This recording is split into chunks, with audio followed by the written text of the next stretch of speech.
Time now for sports with J.R. Jackson.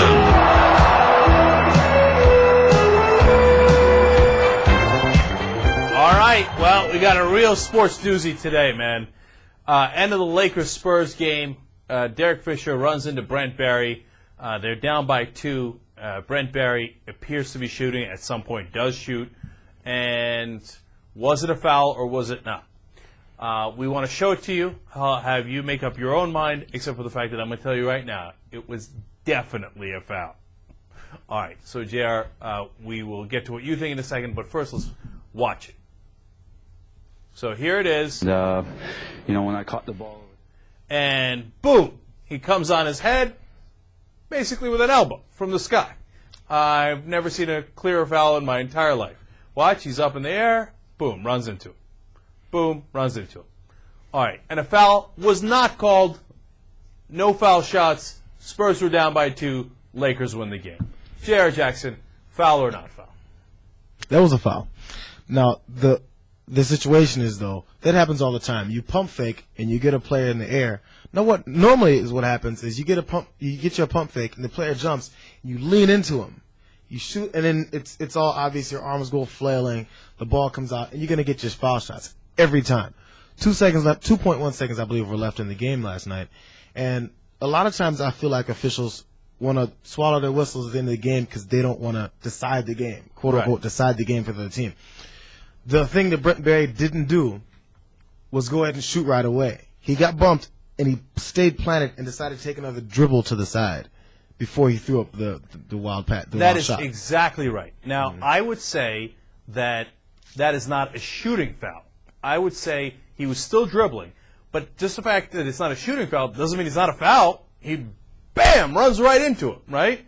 Right there. You see, and he's still dribbling. Right. So that should have been a non-shooting foul, which in this case would have given the Spurs 2 shots rather than 3 shots because they were already in the penalty, which would have been perfect because then he could have made the 2 shots and they could have gone into overtime, or if he doesn't make them, he doesn't make them.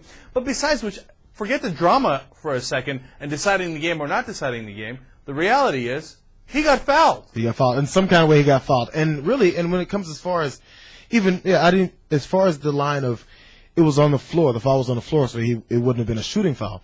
Still, the way the continuation goes in the NBA, if you get bumped and you're still dribbling and take another shot, they still give it to you. They still give you a shooting foul at times. It depends on how soon they would have called it. No, oftentimes. And by the way, it's absurd that at the end of a game, what they would normally call a foul, they don't call a foul.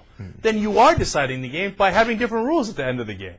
So it's so stupid. And you're right, normally they would call that a shooting foul. But I say, all right, look, you don't want to call it a shooting foul and give them 3 where they could win.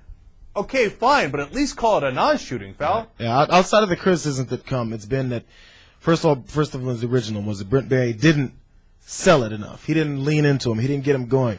And others were saying, well, it's Brent Barry, not Kobe Bryant or Tim Duncan. And that's what sucks. You get superstars, automatically get a lot more calls than, and Brent Barry, he was an all-star before. He's a good player. He's not like he's a scrub bench player that never gets on the floor. I mean, look, this guy's elbow is on his head. How much more do you have to have it be a foul? Now, finally, 2 things on it. Joey Crawford is the ref in that case. Joey Crawford had run in with the Spurs before, and now so people are saying, and he even got suspended by the league for what he did with Duncan. So now people are saying, oh, it's a strike back from Joey Crawford. I wouldn't go that far. No, I wouldn't go that far either. I mean, who knows what's in the minds of folks, right? But I think that he was probably, if anything, he probably would have leaned in the other direction. He already got spanked for being against the Spurs. Right. But they just don't call it at the end of games, which is stupid. On the other hand, you could say, hey, well, that's to be expected because that's what happens every time. But there's bounds of reason. If the guy hits you in the head with an elbow, you got to call it. I mean, even if you look at the body language of Derek Fisher when he came down, in his mind he went, oh, I just messed up.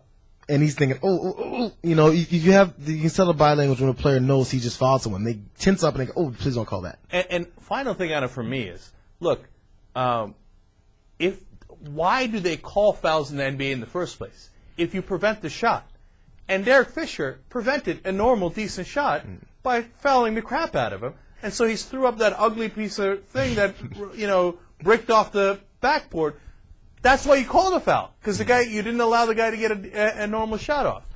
And by the way, other people have said in our videos that, oh yeah, you're just a Suns apologist because you hate the Spurs. look at this. I'm on the side of the Spurs. Because I don't hate the Spurs. I don't love the Spurs. I just calling it like I'm seeing it. Before the Suns got robbed last year in the Spurs series, and now the Spurs have gotten a little robbed in this Lakers series.